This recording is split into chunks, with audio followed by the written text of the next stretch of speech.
Dyno Don Chamberlain. Dyno Don, how's it going? Yes! Hi, Ray. How's it going, man? Pretty good. I want to thank all my fans for checking in fan base today with me, and really good to be on the radio. Oh, my goodness. Have you seen some of these questions people want us to ask? Negative. Oh, my goodness. How come most of them end with, ask Don about, I can't mention that. Or ask Don about, we can't talk about that one either. That's because they're all brain dead. Yeah. Ah. It's going to be a busy night, Don. It's going to be a busy morning. Yeah, that's definitely true. Well, Don, we got to start with, what's your VW story? How did you get into VWs? Oh, geez. It came long ago. I'm a transplant from Massachusetts, and I remember my first split window one of my neighbors had, and I sort of fell in love with it. Then I became a part of a family transplant out here, and we took a family trip while my father was relocated to California, and I got to see quite a few of them on the highway. Come to find out, my first girlfriend, pretty much, her father had a '64 sunroof Beetle, and I got to drive it, and I just fell in love with it. But the story goes way beyond that. I got started real early when DKP first started in Orange County. I was happy to be a whole part of that movement in East Anaheim growing up. And the first car I vividly remember is a car belonging to a guy named Don Crane. A lot of people have heard about this story, but it had a beautiful '67 with DKP Racing Team embossed on the back of the deck lid in beautiful graphic lettering. And I just fell in love. I said, boy, a Volkswagen that hauls ass has got to be for me. So was your, how many cars did you own before you decided, you know what, I got the racing bug? Oh, geez. Well, when I was 13 years old, I bought my first car from my older brother and just kept it in the garage so I could work on it. 55 Chevy, but then I owned a score of cars before I led up to my first Volkswagen in, I believe it was the summer of '71. I used to work for a rental car agency, and they had a real pile come up for sale, and I said, I got to have this car. And it all happened around me working at a office place of business called Bale's Office Equipment in Santa Ana, and a friend of mine, his name was Ray Heineman, had the most beautiful Cowlook sedan, and he was part of a club called Dragracing, which I later became a member of later. But our boss had a beautiful 50, I think it was a 56 or 57, 58 panel delivery panel, and I fell in love with the car, and so it kind of ebbed into more things after that. Wow. A panel. Come on, Ray, keep going. No, I'm soaking it all in, for God's sake. Hey, you got a long time to get all this stuff in. So 40 years of cramming your face full of this stuff. I've been waiting for this, and I don't want to let anybody down, but I have a bad memory, and I'll be lucky to make it through the interview. Well, I was going to say, let's start with something easier. What kind of cars are you driving now, or what kind of cars do you have in your stable now? Well, in my stable, I have a '87 Vanagon, which I love to death. Water-cooled, I know, but I love it nevertheless. I have a beautiful '69 delivery panel that I just bought within the last few months, and I've been doing a total restoration on it from ground up, turning that over into a Cowlook delivery bus panel that nobody's really seen yet. It's only been on the road twice. Ran out of gas this morning trying to tune it up. Yeah, the old Volkswagen I ran out of gas story. It happened to me. And then I have a '68 Beetle that I'm trying to hawk. If anybody wants to buy a good transportation car that looks like dog snot, I want $3,000 for it, and everything's been replaced in the car. It's a nice running car. So call me quick. Gotta make that deal. A $3,000 dog snot. All right, I like that one. It's great. Well, you know what? I should mention here that, Don, you have one of the best websites of anybody. It's at dynodon.net. And what I love are the stories on there. I mean, right out of the gate, it's not just the great stories, I hopped in my car and there was a Nova sitting next to me and I beat him from one light to the next. No, I mean, the very first story right out of the gate is Doug Berg talking about... you were at a race, and... I think it was a Volkswagen event called the Jamboree. It was an all-car event, kind of like a car show, bikini contest, full day of activity. Excellent. They strapped me into this gosh darn gyro machine. Somebody came up, yanked my pants down, and I went around for about 15 minutes and came out of that thing throwing up all over the place with my pants down. which I mean, I love that. That's the very first story on there. Is you being depantsed? So and it's gone, and they get progressively worse. Well, you know, Dave Conklin from Cowlook wanted me to ask you about the ride that you took him on in 2003. I don't remember riding with anybody insane as that. No. Okay. No. He said I can tell you, he was all stoked to give me a ride in his car. Came out to California with it. Beautiful piece. And, you know, we're most comfortable with ourselves. We just don't know about the other person. And I have not been with Dave before, and he rams this thing through the gears. And we're doing a buck something on the freeway. All of a sudden, I think he was riding with slicks, and this car got out of the groove on the freeway, and I thought, oh my God, I'll never be old enough to trim my own toenails after today. And sure enough, he looks at me and says, sorry about that. And I said, dude, that was exciting as hell. It was great. Well, so there's lots of stories like that where I've given rides to people, and they don't know about my right frame of mind either until we start going 180 down the street. So it's great.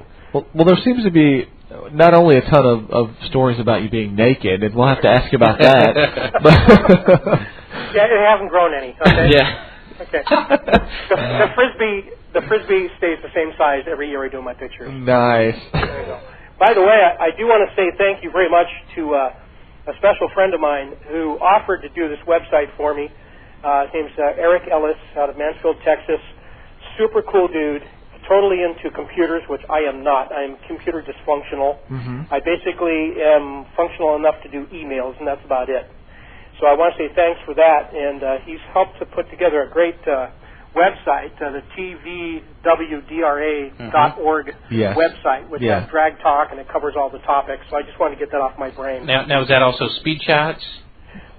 Speed shots, correct. Yeah, that is his photo sideline, and he's excellent at what he does. And you know what? I owe Eric a debt of gratitude because he's the one we had mentioned on our show when we were talking about guests that we wanted to get. And it was probably our second or third show. Yeah. And the second or third name that came up was yours.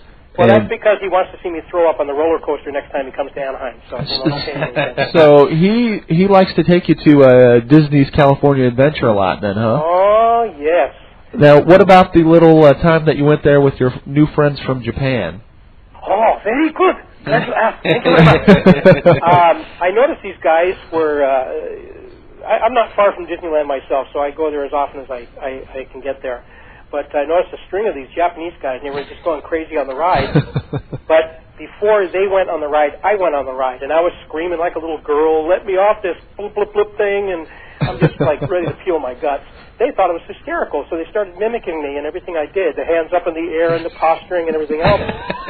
The roller coaster came to a stop. They could not move these guys in line until they got me to go with them on the ride. Oh, jeez. So then after that, I showed them some few choice California language words, and we were in heaven. The whole rest of the half an hour was, Banzai, you loco, you crazy. It was crazy. Did they say you were loco? They went Spanish on you? What's that? They went Spanish on you? They speak great Spanish. So, Dyno, you were teaching them Spanish, right? Oh, that's right. That's what it was. A little Spanish fly too to take home to the women. No, geez. Now, do you remember the first time you went out and competed? At a drag race? At a drag race. I've got lots of requests for talking about some of the street racing days, and I want to say by no means do we condone that, but that's just what they did in the 70s. Yeah, well, we did a lot of crazy things. I'm still doing them when I get away with it. My first true venue of a full day of racing was at Bug-In, number 10, I think it was 1972, and I went through a whole day of racing. I went through 15 rounds of racing, only to get runner-up. I missed second place by 100th of a second. Wow. And then the following year, excuse me, we're all getting over the flu here. Yeah, us too. The following year, in 1973, I got second place by a mere 100th second after going 15 rounds.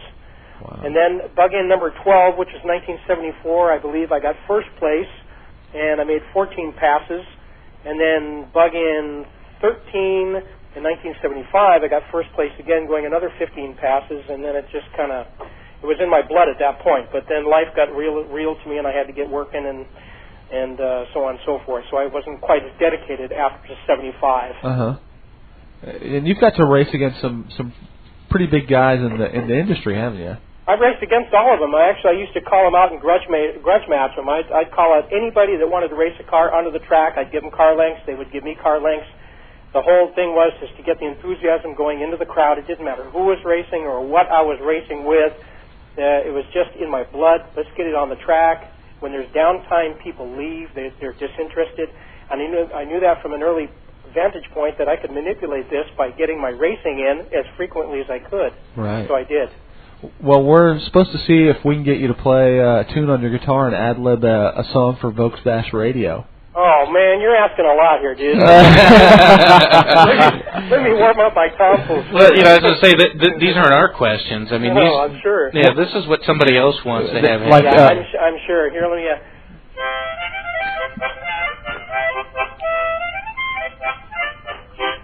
That's just a primer. Nice. Okay. That'll put our friends in Germany on the edge. and I'm sure there's quite a few from Germany listening. Das ist gut, ja. I was going to say, you need to start talking German, Japanese. Yeah, I got all that stuff. I was pretty... actually, there's a lot of things I've been responsible for that maybe a lot of people don't know, and I wanted to squeeze those things in because there's been a lot of controversy over the years about buying, selling cars to overseas people and whatnot. I've made it a pretty good position in my life to open up this CalLook scene to other countries and other venues. Mm-hmm. And I've always given people here first pop to buy back whatever they had offered for sale. And when the economy dictated to strike a deal with somebody, I did that in an effort to open up the venue to other people. So I sold my first race car, which was Going Bananas. Back in the mid or late 70s to a friend of mine named Akira Ueno from B House in Japan. Akira, if you're listening in, hi. Great guy. I met him at Plug-In, and I gave him the long distance award.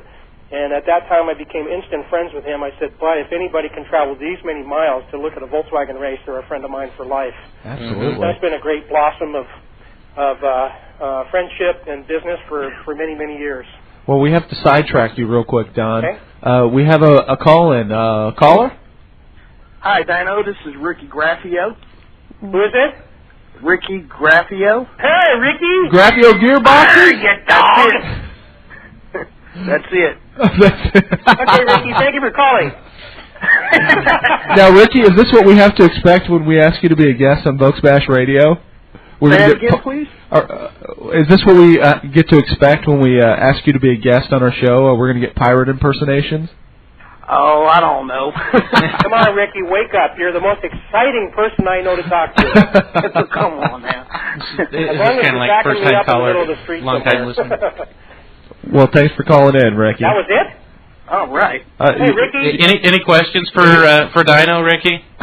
Asked him if he could tell you the story about when... I'll do the sign language. Go ahead. I said, ask him about when when I stayed at his house for the bug-in, and him and Eric and myself was chasing a guy on a motorcycle. Oh, my And we God. thought it was Chica. Yeah, we went to Monster Garage. I took these guys wherever they wanted to go. Okay, I'm the host in town with the most, so I did it. Now, is this with the Buick rental car? Yes, this is with the Buick rental car. Yeah, right. With the crazy Mr. Eric, who doesn't give a crap about anybody but himself when he's behind the wheel. And he says, "I think that's Chica, the famous motorcycle rider, a builder, going down PCH in the opposite direction. We flip a Yui at 55 miles an hour in the middle of traffic, mind you, and we're snot weaving out of cars like we're Superman." And he goes, "Chill, man, I got it handled."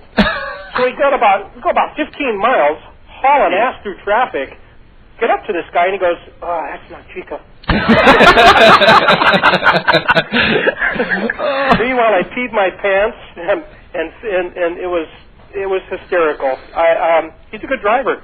Now, does this also entail? Is this part of the torpedo pillow incident? No, Torpedo Pill was with Eric and Ricky when they were playing boy games in the in the hotel room at 2:30 in the morning while I was trying to sleep before bug-in. Mind you, we stayed up 2 nights before this with no sleep.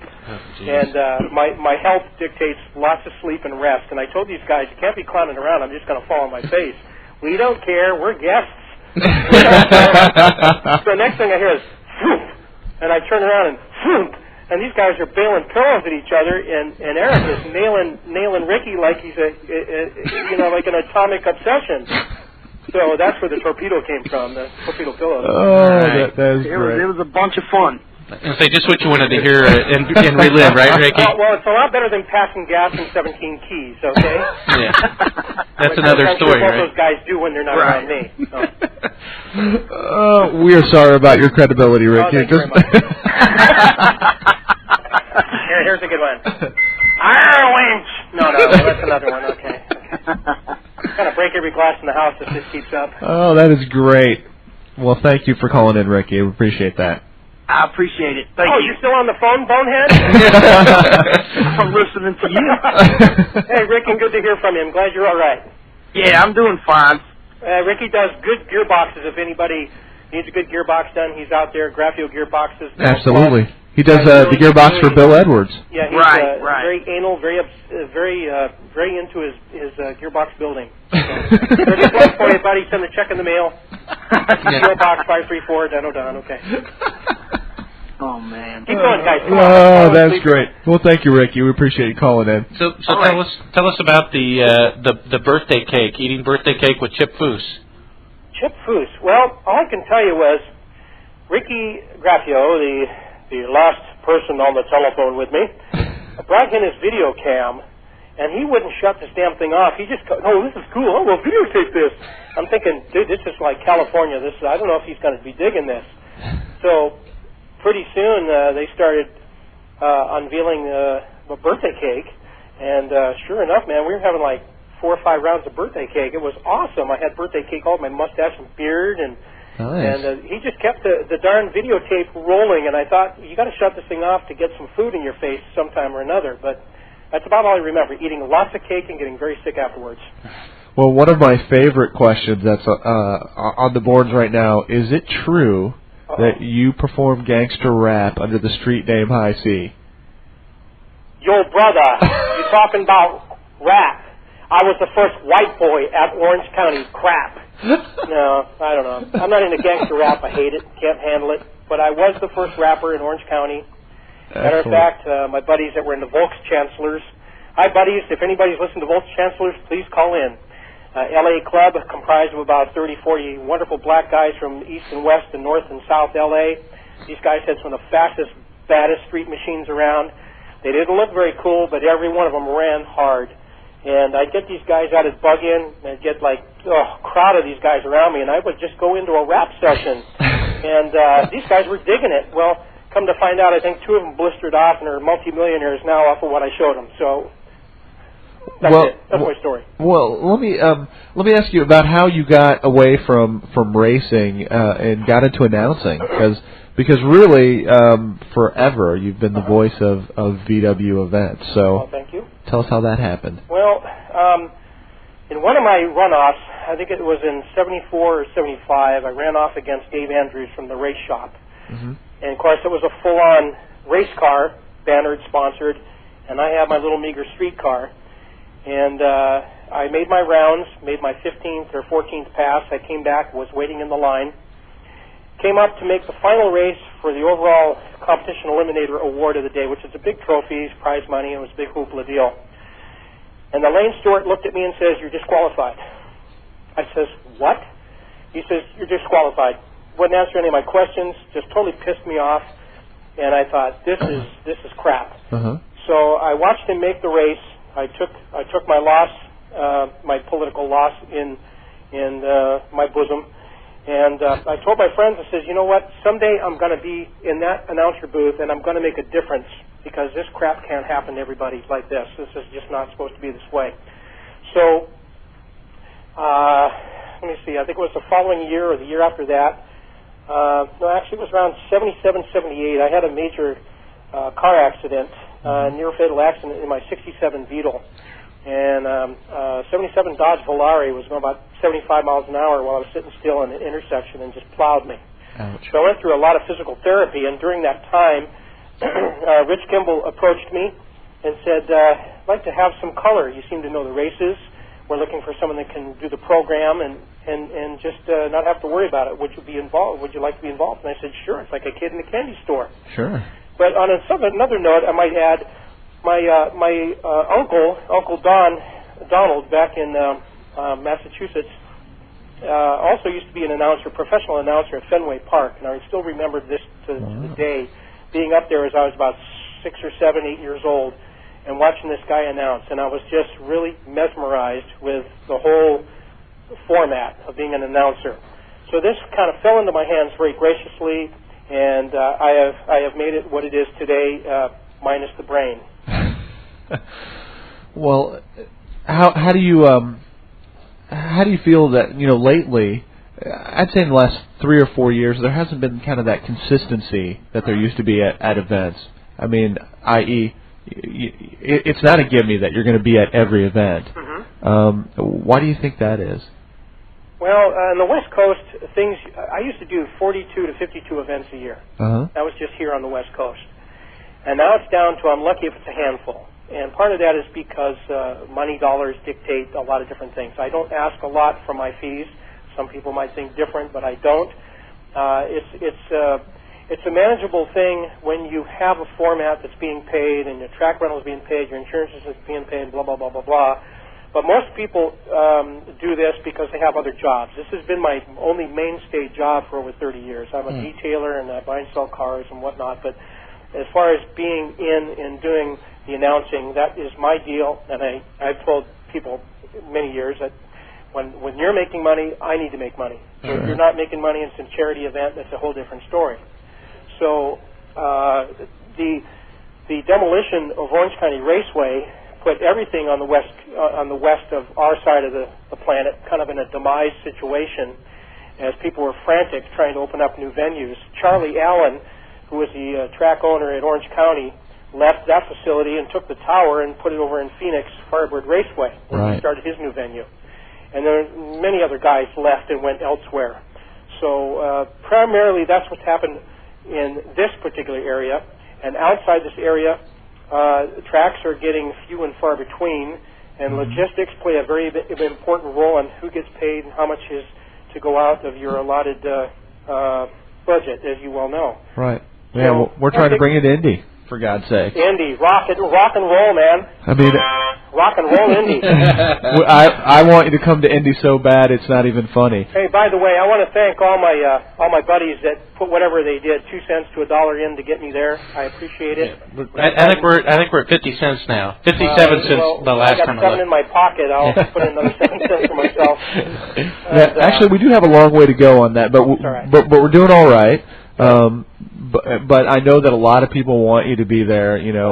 We want you to be there. It's great to be loved after all these years. I've had my own personal issues, being from a kind of an estranged, broken-up family at the age I was 10, and I just kind of was on my own since then. So the Volkswagen industry and family is pretty much my only family, so to speak, in terms of having a nucleus of some sort where you interact on a daily basis with people.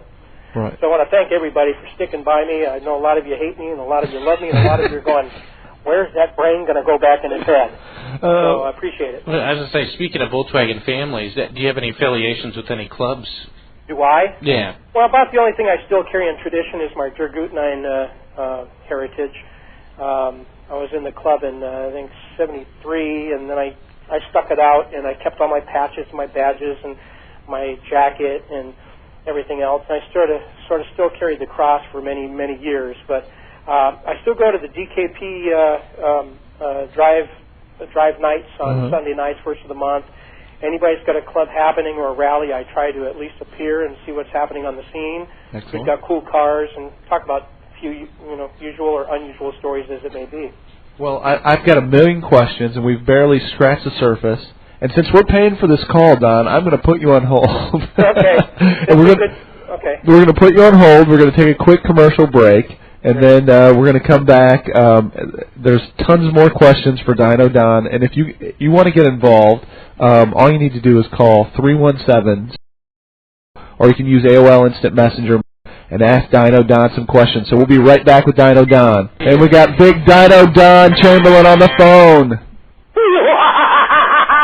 And now, back Oh, hey, that's great. It's always good when we get the double intro back in. There you go. That's our young Aaron. Aaron has no Volkswagen story. Can you believe that, Don? Hey, guys, let me make a recommendation. Sure. You guys say the word, you know, way too much. And that's just the thing with me. I took English and psychology. I was a psychology and English major in college. And it'll make you be more effective. Well, Don, I was actually going to ask you because I know you actually went to school to learn how to speak so eloquently. Ooh, eloquently. And can you spell that? Neither can I. Are you kidding me? There you go. And so I was going to ask for some tips, but... that's it, buddy. That's all. You got a great show, and we're busting chops. Well, I appreciate that. We have a gigantic sign on the wall that says so, and it has a line crossed through it. So you know, so you don't, so... Now we need to add, You know. It's rampant in the American language. Well, you know. You even caught Oprah Winfrey saying it. But when you got Oprah money, you can pretty much say anything that you want. Yes. How did you get the name Dyno Don? Well, I started spanking a lot of guys out at the street races with my little 1600 single-port stock carbureted motor. True as it may seem, thing hauled butt. I mean, it was a 17-second, 16-second car. And when you're street racing, it's a whole different process. Whoever gets out of the gate first, it's like, bye-bye, see you later. Right. So anyway, a friend of mine that I became very good friends with named Randy Jones had a shop called the Superbug Shop. And he said, you know, you're going to have to give a moniker or a nickname because you're just spanking a lot of guys and putting a lot of insult to injury with dual Webers and two-barrel motors and stuff with your little single 1600. So he said, let's just give you the name Dyno Don. And so I took it and ran with it for all these years. I was talking with Jack Sacchetti a couple of days ago, and Jack said that he wanted me to know that he was the first guy to put love on his car to you. He said it was his first race. He had a primered out bug, and he spray painted on the side, detailed by Dyno Don. I remember that wonderful job. That was one of my better detailed jobs, actually. And then, of course, I'd be remiss if I didn't mention our good friend, the Burnout King, Dominic. Dominic, there. Who wants everybody to know that he's trademarked Dyno Don rules. But can he do this? He can't do that. No, most human beings can't do that. I'm just going to tell you that. What my posture is at the time of doing it. So. How did that come about? How did that... Well, to be honest with you, it went from extreme... This is not a high C by any stretch of the imagination. Anybody that's into music would know that. But I actually did a high C through my years at Orange County bug-ins and drag days. And it just came out. One day I did it, and the crowd went nuts. They went berserk. And a friend of mine says, how do you do that? And I says, I've never done it. I don't know. It just came out. So I sort of practiced it, and always being a singer in the shower, flailing about, I thought, well, I could practice this, and it might turn into something. So it kind of went from a C to kind of a D over the years, as my testosterone level changed. As one gets older. Yeah. But basically that was it, and it's just sort of been a mainstay. I would never have believed that so many people would attract to that particular note or that particular giving of note when I'm at someplace, but people love it, and so I keep giving it to them. So it's definitely one of your trademarks. One of my trademarks, yeah. We were talking about Gene Berg earlier, and you knew Gene. And I knew Gene very well. I just wanted to get your thoughts on him and kind of that legacy that he's left. Well, I had a fantastic time over the years. When I first met Gene when they first moved to Orange County, and he first opened his first shop, had Ron Fleming, and I'm nameless. Names can't come to my mind quick enough. Okay. But Ron was a standout. He was one of the guys that worked back in the engine room. And there's a host of others that I've grown up with that I've known. But Gene was a parsnippity guy, and anybody that knew him knew that you either came in there with a certain amount of intelligence or you're left with your tail between your legs, because he was a no-bullshit kind of guy, and he didn't have time for it. He was so involved in what he was doing. He didn't want to take up unnecessary time, so to speak, that people do. They just ask dumb questions and dumb scenarios. He was a real nuts and roots kind of guy. Got into what with the real thing that made everything tick. He took it apart and he re-engineered and back-engineered and re-engineered, and a lot of things. There's a lot of things that are Berg-esque that are really not one of a kind, but they're re-engineered to have better working principles. Uh-huh. And one of the great moments, one of the funny moments I had, was when I first got my first set of Cadrons. Truhoff first imported these Solex 40mm carburetors called Cadrons. I was known as the Cadron King and the Single Port King and the Notchback King when I flailed about in my various cars. And I said, "Hey, Gene, you want to go for a ride?" And he says, "Sure, let's do it." So I left out of the parking lot sideways and came back after a pretty good thrilling ride. I mean, even for Gene, it was pretty thrilling. He was sitting back in the seat with a big smile on his face. And he came back and says, "Yeah, those 42 Webers are sweet, aren't they?" I said, "Think again, boss." I open up the deck lid and he says, "What are those?" I says, "Those are Cadrons." And he says, "Oh, I've heard about those." Next thing I know, he's doing research and development on the Cadron project. So that was my claim to fame with Gene. He was always a great guy with jokes, and toward the last of his days, it was really nice to get to know the real Gene, and he got to see, I think, a lot of things a little differently through his life that he did earlier in life, and it was just great to see the changes and, of course, the innovations. And everything that is still at the shop is still a representation of what he set forward as everything else in the industry that he started. Well, we were talking about how amazing it is that Gene Berg is, synonymous with quality. And I know at VW Trends, they did the top 25 most influential people in Volkswagen history, which you made the list, along with Gene. And I was wondering if you were to, add a couple of people to that list. You got 40 years in. You got to know somebody. Dude, there's so many people that can fill those slots. I was very fortunate to be in that. It was sort of a comical thing when it came out, as being paired to Hitler, which I think was number 15 on the list. He had the vision for people. Boy, did he ever. And boy, I still got my teeth. But Ivan Hurst and others that were very important in the People's Project car being brought to the assembly line. But the people that really kicked it off are the people that are still in our industry today. There's a lot of new guys. The guys that you have, I'm sure, had on the program already, ones that you're still going to have, ones that are still out there. I have no immediate name that comes to me. I would like to see a tribute to Dave Caywell. I think he's awesome. Him and Judy have done a great job. They were some of the first inspirers of putting 9-second and 10-second turbo street cars in the venue, and made that a very popular scene. And if you look at their turbo kits, they're so simple. You look at them and they're just simple. And every one of their engines just went out and just blitzed everybody at the track. So, he's one of my mainstays for sure. And I also worked at Don Burns, where I had sort of an affection for, because that was our club sponsor, Don Burns in Garden Grove, which I still have the company Volkswagen factory sign in my garage, along with some license plates and other memorabilia. So he would be one of my mainstays.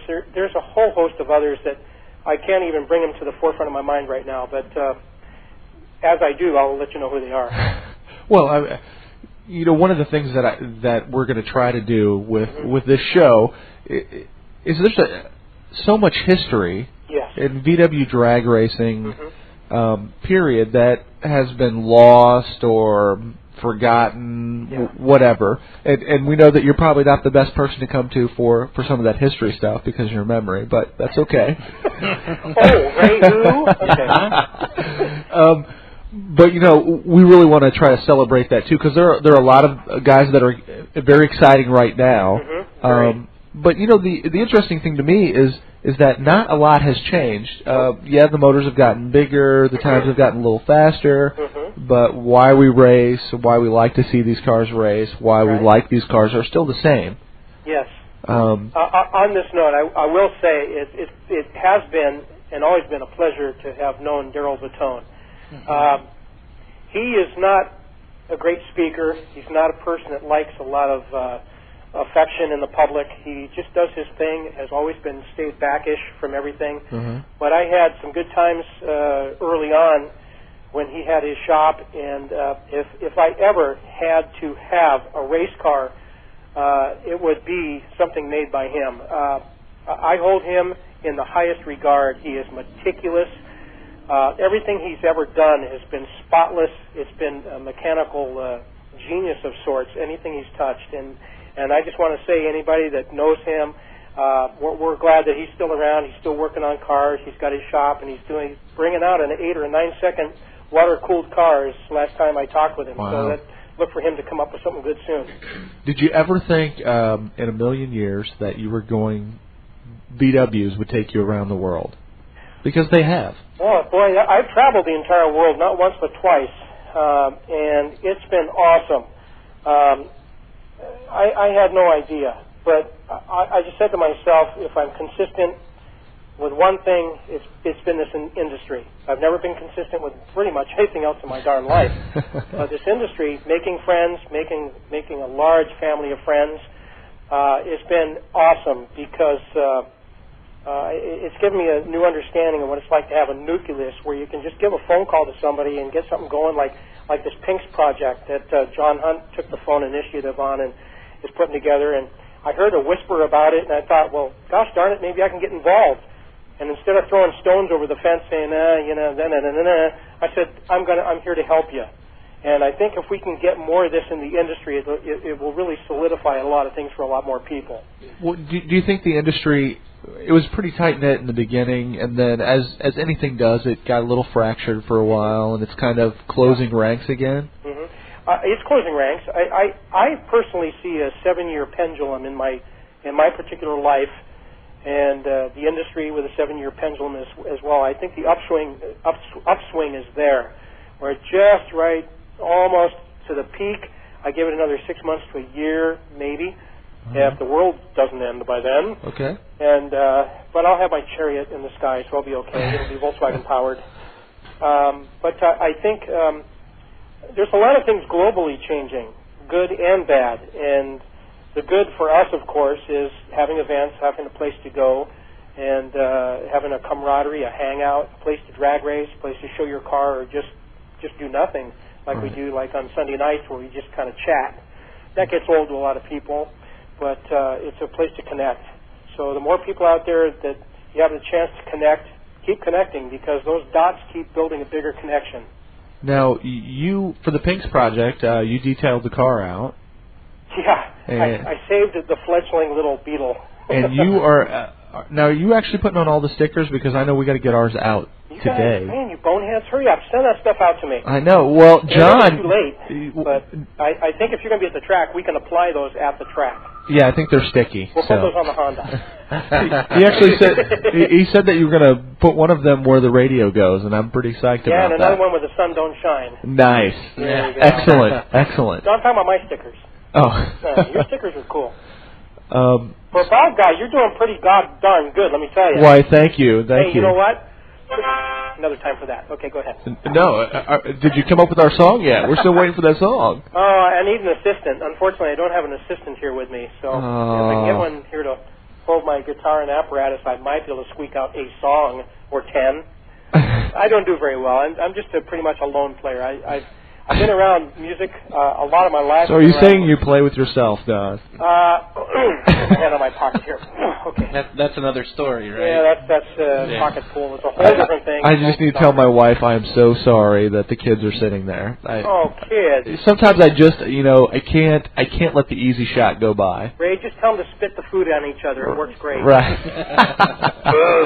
Now, are you making it out to the taping for the Pinks? I certainly hope so. I've been sort of under the weather with most people, I think. With the flu I think the whole country. I handle it very well, but logistically, I got a lot of things going on this week. I have some car stuff coming up, and I'm just trying to fit it all into the nook and cranny in the same time slot where there's no imbalance in my life. Okay. So I'm looking forward to it. John Hunt offered to drive me to and from VW Paradise to work on the car, and then back so I could change, and then go out to Arizona, and then I would probably come back with someone else. which is great. Yeah, well, I hope we see you out there. I hope so too. I think it'll be great. I think we need some camaraderie out there for sure. I think we're going to put a lot of spastic on a lot of guys' faces when they see this car come out of the gate and run like. I'm thinking if it goes 1040s, it'll be great. If it goes 9-something, that'll even be better icing on the cake. Oh, we've got some of the best guys working on this thing. Of course, Marty Staggs with his Innovation Turbo setup. The guys down at VW Paradise, what an awesome crew.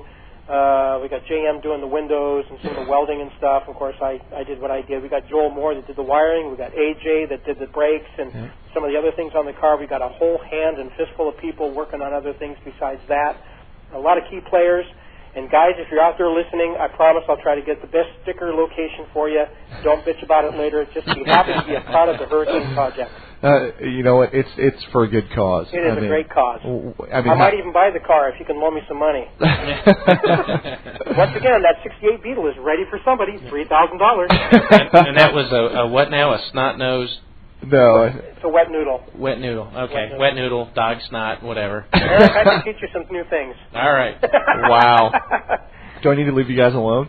Yeah, well, only for 5 minutes. Well, you know, I want to learn that torpedo pillow trick. Well, we'll call Texas up for that one. Now we have digressed. Have you seen this guy? He's like 6'2" and about 265. And when he hurled this thing, I thought, oh, my God, it's going to break this poor kid's jaw. I mean, King Kong picking on the little poor kid. So where are some of the favorite places that you've traveled and been to? I know you've been all over Europe and favorite place? Do you have a favorite? Every place is favorite in terms of being new and refreshing, but there's no place like home. You got your own warm toilet seats, you got your own towel, you got your own smelly bed sheets. I mean, you know, instead of getting someone else's smelly bed sheets. When you're home and the toilet seat's warm, it's the only place you don't get freaked out. Totally true. Totally true. I really enjoyed Japan because I got a chance to see many and several Buddhist temples. A friend of mine, Tomisawa, Broad Beans Trading Company, brought me as a guest for doing some business with him. And then he freaked out because he, at that time, realized he was being controlled by the Japanese mafia with his company. I hope nobody's listening on this because I'm dead man. But his interpreter just couldn't keep up with what he was saying. And I kept asking him, what's he trying to say? And he says he's very frustrated because he holds you in such high esteem, he can't relay his thoughts quick enough to you. And he says, I can't do it either because he's so pissed he doesn't know what he's saying. but it was a real treat. Actually, they took me up into the hills where they have this elite 5-star restaurant hotel. It's where all the dignitaries from all over the world stay. And his brother was a 5-star chef and a food broker to the hotel. So he was like, White Star status anywhere he went. Well, they pulled off to the side of the road on the way up the mountain, and they're just laughing hysterically. I'm thinking, what's up, dudes? I mean, like, because I'm American, I don't speak Japanese, or what's the deal? They just were laughing. They kept looking in the back seat, and I thought, something's up. Just about that time, I got altitude sickness and barfed all over the place. Then the interpreter looks to me and says, now you know. I said, thank you very much. So that was my downside. But very beautiful countryside. I enjoyed looking at Stonehenge when I went to England. Wow. The raceways there, the people. I mean, I can't say enough. The people all over this world that are into this big genre of Volkswagen entity it's just amazing to have the life that I've had. I've not made a lot of money, mind you. I plod and bleed to make my bills every single month. But the people have made this wonderful, and it's been an awesome thing to be a part of. I've just thoroughly enjoyed it, and if I died tonight, I would die a happy man knowing I've had the most extreme experiences that anybody in my position could have. Wow. And that's from my heart. That's to all of you out there listening in, for all 10 of you on the net. 12. Oh, you saw the blink to 13. My God. Well, actually, there's quite a few more because there's 5 in my family that are listening. And we have the net on here in the studio too. So. Oh, cool. I will tell you, I got invited to go up to Canada to California Custom CSP 1. California Discount, the big place up there. Steve Stanbridge used to be, I think he still is the owner. Mm-hmm. And Darren Kruenchek and a couple guys took me to this place called the Orange No. 5. It was the big nightclub of Vancouver. And they thought, what an experience, we'll get you in here and we'll never hear the end of it. So they started feeding me drinks, and I'm watching the girls. It was a nudie. It's a gentleman's club. Yeah, thank you. Kids, it's a gentleman's club. If Daddy's out reading Reader's Digest, he's at a gentleman's club. So pretty soon I became good friends with the bouncer, and something happened, an altercation came about, and I went outside to see what happened, and they had the entire street blocked off. They had about 300 college kids just screaming crazy, trying to get in to look at the cute chicks, doing their pole dancing. Well, I mean, these guys were eager beaver to get in. They had mounted police, and they had other police that had careened the entire city corner off. And all of a sudden I heard a crack, and I looked over, and it was the bouncer. He broke a guy's jaw. So these two guys tried to sucker punch me, and I took those two guys down, and then the cop took me and took my buddy, took us to the front door. We came back in, standing ovation and free drinks for the rest of the night, and the girls were overwhelmingly happy that we handled ourselves like gentlemen. That is great. What would you say, that's a hard transition here. What's that? What would you say is your favorite track that you've ever raced at? Geez. Favorite track? Well, there's no doubt in my mind. The best, and always was and still will be, Orange County International Raceway in Orange County. That was the best. It was sea level. Records were breaking nearly every single race. Wow. The pits were awesome. The tower was bitchin' and cool. You could walk around and not be confined. It was they took care of their bathroom facilities very, very well. It was a clean facility, all black-topped. It was bitchin'. And you could sit either in the first set of grandstands or the second set, or all the way down at the end is usually where I sat when I took a breather during the day and just puttied out with a bunch of buddies, and we used to watch the cars just go squirrely in the top end of the track. So it was kind of a nice place to hang. What do you think these events, VW events, need, Don? What do you think? What do you think they're lacking? They're lacking me, for God's sake. Well, I totally agree with that one, my friend. Indianapolis, be there. No, to be honest with you, a lot of people think that anybody can get up and announce. Right. And rightly so, anybody can. The difference that I try to bring to the table is being that guy that's the lonely guy out sitting in the grandstands going, man, I wonder what it's like to be in this race car. I wonder what it's like to do this. I wonder what it's like. Well, I've done all that. So I can transmit that to the crowd much easier, and being that I'm a people person, and go figure. So that's pretty much why it works out for me. For other events that don't have it, it's a logistic item usually when you're back in Kentucky and you got 20 people from 50 miles away coming for the big 20 people event. Mm-hmm. It's kind of tough to hire outside sources like a band or entertainment quality or whatever else, and it's hard. It's really hard being a promoter. People think it's really easy and they make gazillions amount of money, and it's not that way at all. There are some that make a lot more money than others, but I mean it's a tough deal. And being where I'm at, I have to be sometimes more politically correct than others, but sure. I base my announcing on not being politically correct, and I think the people out there can appreciate that. At least I hope they do. They've kind of taken the event out of VW events, is what you're saying. I'm sorry? They've kind of taken the event out of VW events, is kind of what you're saying. Yeah, I mean, it's like I've always been just the way I am right now on the radio. You can't hold me down. And then when I'm behind closed doors, I don't want to hear barking dogs. I don't want to be around smokers. I don't want to be around things that upset the balance of my life. Mm-hmm. When I'm at a race, whether I'm announcing or just participating, it's in my blood, and it's boiling the whole time I'm there. I just love being a part of it.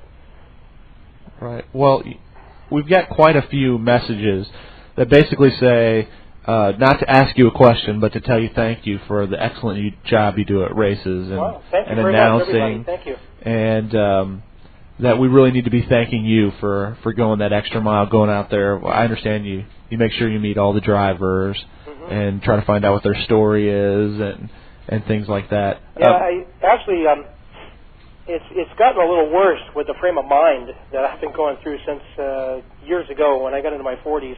The body changed. the mind changed. And I'm telling all these young kids, and let me tell you, there's a lot of you listeners out there. I am so proud of you guys. You're engine builders, you're tranny builders, you're working on your cars. I am so stoked.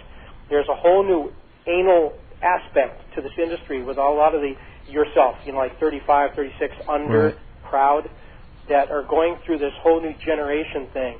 And it's absolutely amazing to see what's taking place. And I'm just thrilled to be a part of it. Well, I mean, we wouldn't be here, Don, without you and a few other guys. Well, thank you very much. There are a ton. There are a ton that we owe a debt of gratitude to. There you go. And, I think perspective is a thing that is lost on the young. Perspective is the thing that you need to have to keep balance in anything and have anything be successful. That is the secret. You need to keep balance in your life to do anything. And the problem with today's mentality of society is we're all talking about impending gloom. We're talking about bad economy. We're talking about family tragedies. And for God's sakes, pull your heads out of your rear ends for once in your life and realize there's a real good life out there. No matter how down in the dumps you are, it's not worth taking your life. It's not worth beating the crap out of somebody, unless it's warranted. And, unless it's in Canada. Yeah. It doesn't count in Canada. Let me tell you, I was great. But funny story. This is on my website also at dynodon.net. It's just one of the bunch of stories that I had Eric put up because I can't do it. Where I got a call from a friend of mine at a local Volkswagen shop, Mike's VW here in Anaheim, and he said, I got this guy, he's relocating, and he wants to see if his car can get detailed. I said, sure, send him over. And he says, how about if I put you on the phone and get directions? Great. Pulled up into my driveway. Holy crap, would you believe it was the bouncer that I met over 20 years ago with the number 5 orange. That is great. I mean, we are all connected. Right. Today I was down at the beach at my boat watching this artist, and he's working on a palette. He's got his oil paintings all out there, and I started asking some questions, and he said, I've been doing this for a long time. I said, yeah, I'm into Volkswagen. He said, oh, hey, how about this carburetor? Can you rebuild this for me right here? And he pulled this carburetor out of his bag that came off of his Volkswagen van again in Mexico, and the car's still down there, so I took on a job. But we're all connected. Right. One way or the other. Well, I was going to say, if people really want to thank you, besides requesting, and begging and cajoling promoters to have you at events, they also can go to your website at dynodon.net and fill out the guest book. Yeah. And put some stories in there, that your Dyno Don stories, because really that is the most enjoyable part, one of the more enjoyable parts of your website. Well, thank you. And we want to get you out here for the CB Performance Pro Stock. Well, buddy, I tell you, I look forward to it. I know that there's a lot of guys. It's not easy to put $5 or $10 out of your pocket or more. I want to thank all of you. I've tried to send what emails I can on what information I had on who sent what, or just knowing that they contributed somewhat. I try to do that. It's a personal touch. Appreciate that. And there's a lot of guys out there that haven't heard my delivery, and if they have, then they're probably wearing big earplugs. Well, that's another nice thing about your site. You can actually go and you did a call. It's Troy Palmer who's been on the show, and I can't remember off the top of my head who he was racing against. It was a great call, and they can get a little taste of that. Good. And now tell me about your current business. You detail cars, so let's get a plug for that. Dude, let me tell you, I bought a sailboat 6 years ago. My life has just stopped. Really? I put everything in my life on the back burner for my health, and I'm trying to overcome some things with I have a neurological nerve disorder. Some people call it resting tremor, and one doctor's been diagnosed me as having Parkinson's. So it's not an easy thing to talk about, not an easy thing to go through, but by talking about it, you work things through, and you find out that more people are going through the very same things. But mine has all happened partially in part that I broke my back when I was 14 years old, and broke that in 3 places and went through a year and a half of physical therapy. And then, of course, had my major car accident, near-fatal accident in 1977 in my Beetle. And then 10 years after that, I had a motorcycle accident. So it's every 10 years. I'm ready for another big one. Hey, no.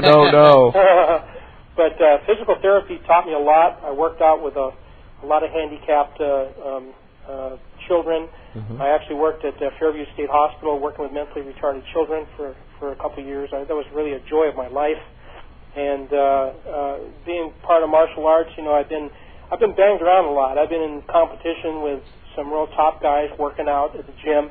And when you're working out, you don't work out like a sissy, or you don't get to work out with the top guys. You get beat, you get punched, you get kicked, you get mauled, you get bit. Yes, you get bit. I like biting and pinching myself. That's another story, guys. I actually remember playing Pop Warner football where I got on a pile-up, and I was pretty much on the bottom, and this guy's ass was just right up my face ass. I bit this guy, and I swear to God, he still got my teeth marks in his left cheek somewhere down the road. Wow, he probably owes you money for that. Yeah, I hope so. I could use it. 68 Beetle, $3,000. Well, Don, it has been a pleasure. No, bullshit. We're over this already? Do you want to go longer? Oh, dude, I got all night for you guys. I don't think you have the budget, though, do you? Well, no, we definitely don't have the budget. Well, we are doing that. We are working pretty hard on getting some sponsors so that we can go longer because... How about a parting song? We would love a parting song. Definitely love a parting let's just song. try this. I'm going to set the phone down. Okay. Dyno Don, ladies and gentlemen. Parting song. Okay, let me see.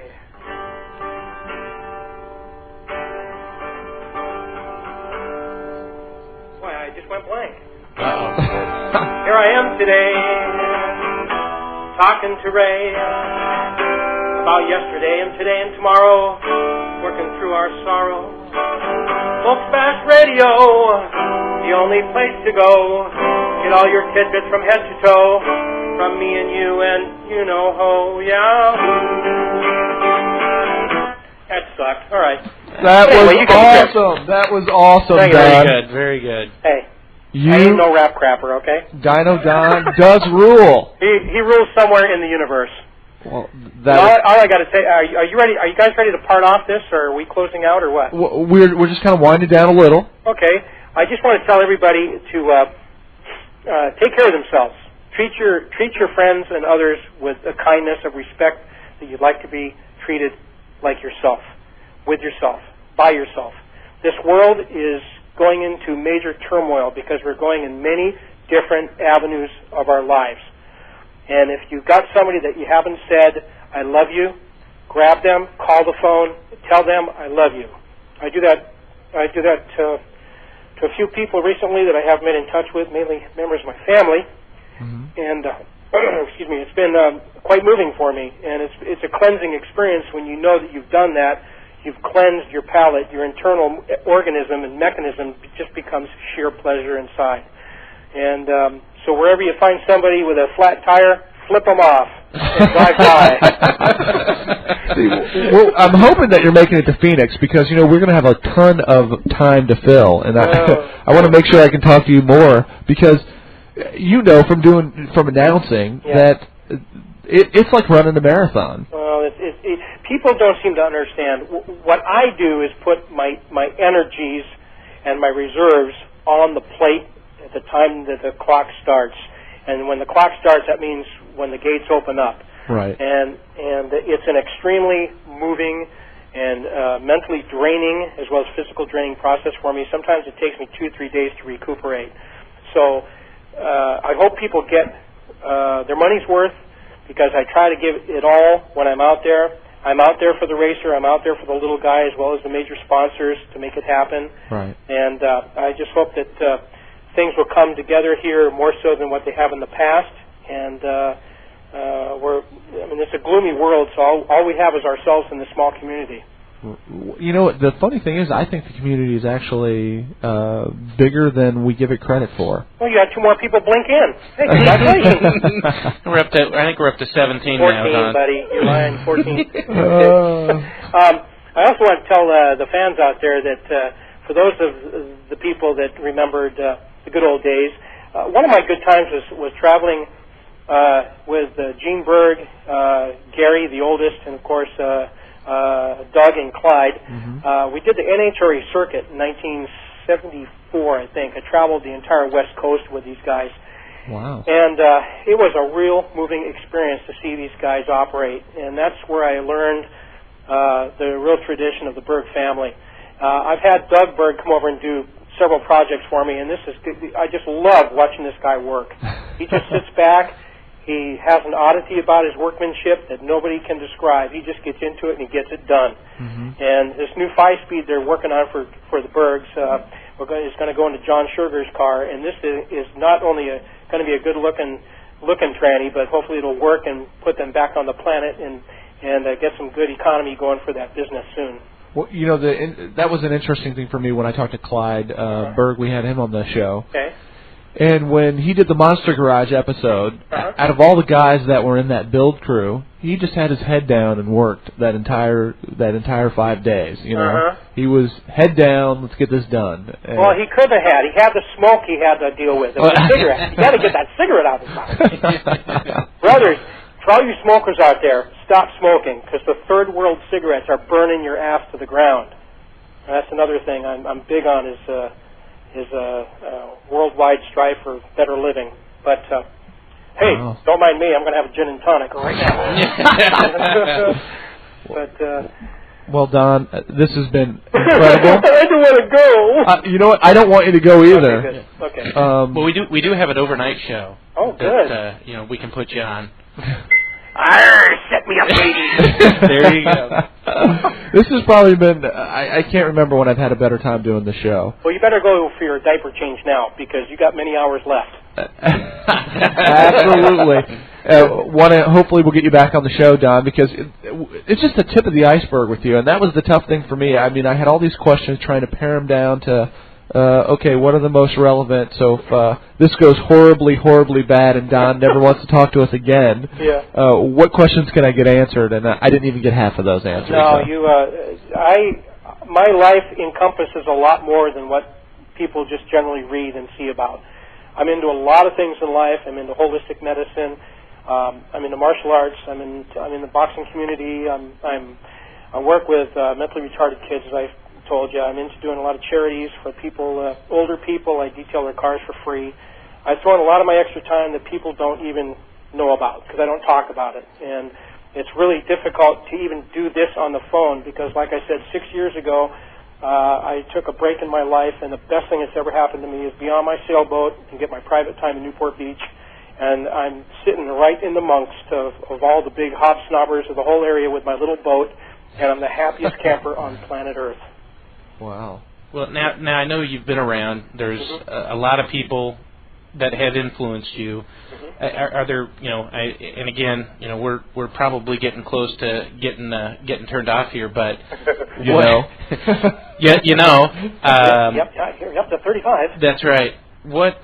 Who would you like to thank, or is there somebody in your mind, or like charities, anything that has helped develop who you are today? I want to thank my brother David. He's been great. My brother Ken, and I have a sister Cindy who's got lupus. And